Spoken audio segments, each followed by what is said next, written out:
Stay to the end because I'm gonna tell you exactly what your plate should actually look like. How much protein, how much fat, how many carbs, so you can stop guessing and start fueling your body right. It's Jennifer here. Keto and fasting. Been there, done that. Man, they've told us everything over the years, haven't they? First, it was low calorie. Then it was low fat. Then it was low carb. And somewhere along the way, they even said, go plant-based. What in the world? Let's break it down. We've all heard it.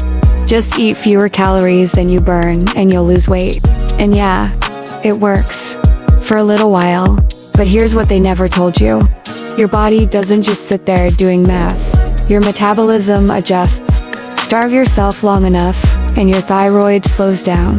Your stress hormones spike.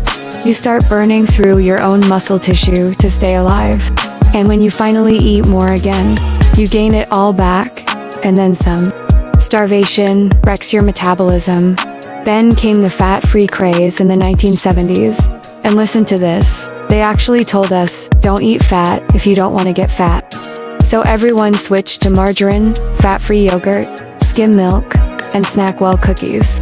But nobody mentioned that fat is essential for protecting your organs, absorbing vitamins A, D, E, and K, keeping your hormones functioning, and building your nervous system. Cutting fat didn't make us skinny. It made us nutrient deficient, hungry, and sick. Then they told us to go plant-based. Meat, dirty, toxic, rotting in your gut, beans and soy, clean and virtuous. But here's the deal. Plant protein is incomplete. It lacks certain amino acids your body literally needs. Animal protein is more bioavailable, meaning your body actually absorbs and uses it better. And those healthy plant proteins, packed with anti-nutrients that block minerals. You can't just pop a multivitamin and fix it. Real food matters.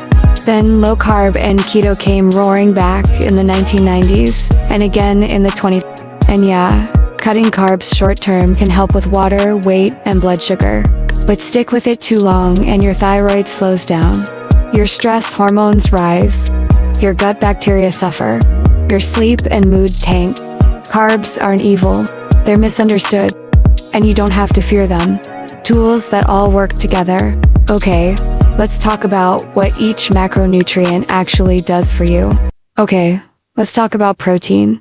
Protein isn't just about muscle, it's about survival. Every single cell in your body needs amino acids from protein. Protein repairs and rebuilds muscle. It produces enzymes that power digestion and energy production.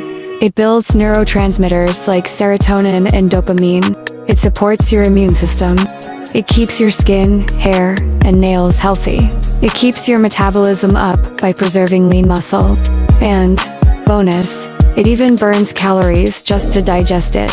Without enough, your body starts eating itself.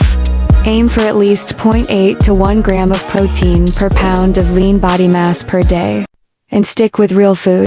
Beef, chicken, fish, eggs, dairy, and collagen-rich cuts of meat. Now for the villainized carbs. Carbs are your body's preferred fuel. They fuel your brain and nerves. They support your thyroid. They calm your adrenals. They feed your gut bacteria.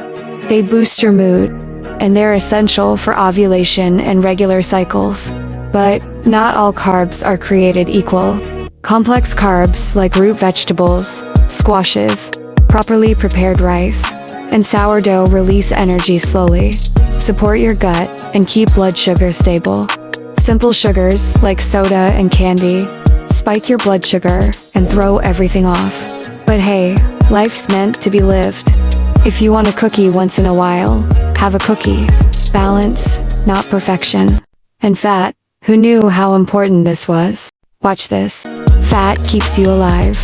It makes up your cell membranes, protects your organs, absorbs fat-soluble vitamins, fuels your brain, produces your hormones, calms inflammation.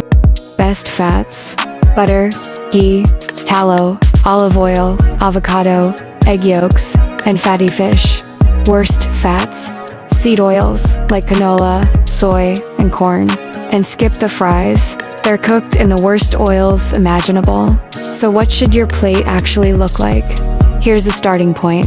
For each meal, aim for about 1/3 of your plate to be protein. For most people, that's around 25 to 35 grams of protein per meal. More if you're active. Add a palm-sized portion of healthy fats, avocado, butter, yolks, olive oil. Fill the rest with complex carbs, about 1 to 2 cups of roots, rice, or fruit. That's roughly 40 to 60 grams of carbs per meal, depending on your activity level. And there you go. Protein repairs you.